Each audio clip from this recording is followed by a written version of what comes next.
What's up, Cal gang? All right, so we got this differential equation here. It's non-homogeneous. You see there's the 2t on the other side. So we're going to use the method of undetermined coefficients to solve it. So let's get started. Okay, so there's kind of like 4 steps I like to break these problems into. The first step is I like to pretend that it is homogeneous, and I'm just going to solve the left side of it and pretend it's equal to 0. So we're going to say what we're doing here is y prime plus y prime minus 2y is equal to 0. That's what we're looking at part 1. Okay, so let's go ahead and solve this. So we're going to do the y is equal to the e drt thing. I'm sure you guys know how to do this by now. If you don't, go watch some of my previous videos. But what's going to happen is going to be e to the rt, and then the y double prime is going to be r squared plus r minus 2 is equal to 0. So looking at our characteristic equation right here, we're going to try to find what values of r make this true. So we can factor this, e to the rt, further. This is going to be r plus 2 and then r minus 1, right? So our values of r are going to be negative 2 and 1. Okay, so then we can go ahead and write r, or y. We're going to label this of h, right? This is just I of h, saying we're not done with this yet. So it's going to be c1 e to the negative 2t plus c2 e to the t. That's our order, or that's our general equation for kind of this. So this is not basically what we're doing yet, but we're trying to move on to part 2. So part 2 is we're going to have to guess the type of function that this 2t is going to be equal to. So for this, I'm going to go ahead and say that this is going to be y of p, and we're just going to say that this is equal to, so it's going to be a plus bt plus ct to the third, or squared. So what this is kind of like a guess of what the form we're trying to guess it in. And basically what we're going to do is we're going to try to figure out what a, b, and c are, and then we're going to use it to kind of like go back and resolve this. So let's take the derivative of this. 5 3t is equal to, so the a is going to get canceled, so it's going to be b plus 2ct. And then the second, again, is t. So this is going to become 2c. Okay, so basically now what we're going to do is we're going to plug in these, because we have y double prime, and y, just normal y. We're going to plug those into our original equation here for the y double prime, stuff like that. So let's go ahead and do that. So it's going to be 2c plus, so it's going to be b plus 2ct, and then minus 2a minus 2bt minus 2ct squared is equal to 2t. Okay, so now we're given this really ugly thing, and what we do is we basically want to look at the what power they're raised to in terms of t. So we have some here that are raised to this t squared, which we only have 1. So let's start with that. So let's just look at t squared first, right? So it's going to be negative 2ct squared, but they're going to not have that. So we're just looking at the powers that are raised to t squared, and that's the only one, and it's equal to 0 on this side. So therefore we know that c is equal to 0. I don't know why I did that. Therefore c is equal to 0. Okay, so we have one of them. Now let's look at all the things raised to the second power, or the first power, so just normal t. So what we got here? So we got 2c right here, minus 2b is equal to 2t. So we know that c is equal to 0, we can get rid of that. And the t I did not mean to put there.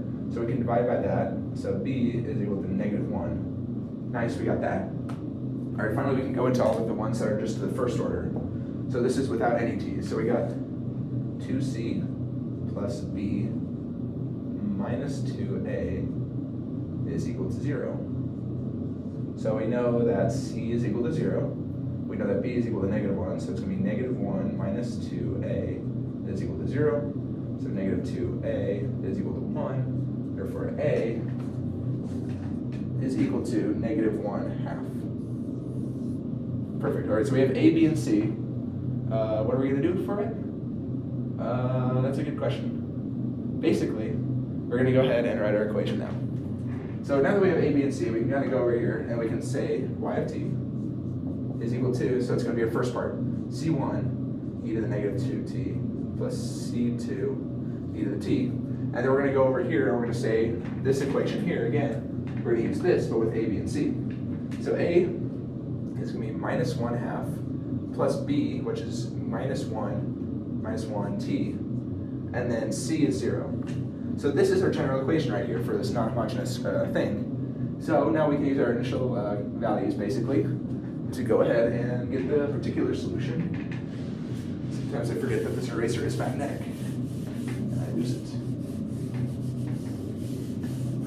And so we got it now. Okay, go ahead and erase all this. I don't need any of it.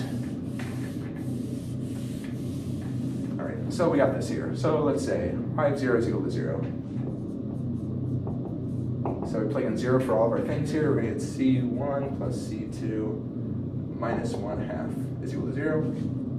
So then you can say, I guess you can move it over and say 1 is equal to 2C2 plus 2, or 2C1 plus 2C2. That's just another thing. Okay, so we got to find these. So we got to take the derivative of this now. So let's move over here. Say y prime of t is equal to negative 2c1 e to the negative 2t plus c2 e to the t, and then this is going to get rid of it, and this is going to be negative 1. Okay, so then we can say that y prime of 0 is equal to 1, and then if you plug in that, you're going to get negative 2c1 plus c2 minus 1.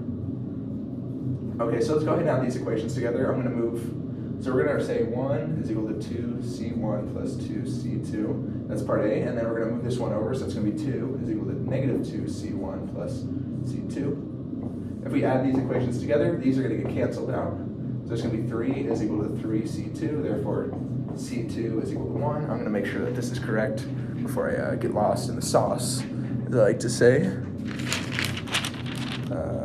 I messed up. Where did I mess up? Never mind. Wait, did I mess up? Hold up. Let's see. Okay, I thought I messed up. I did not mess up. Okay, then we can plug C2 back into one of these equations. I'm going to go up to here. So we have, so we're going to be 1/2 is equal to C1 plus C2, which is 1. So we can subtract that, negative 1/2 is equal to C1.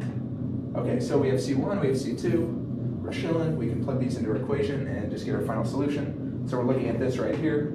So y of t is equal to, so C1 is negative 1/2 e to the negative 2t plus C1 is equal to, or C2 is equal to 1, so e to the t minus 1/2 minus t.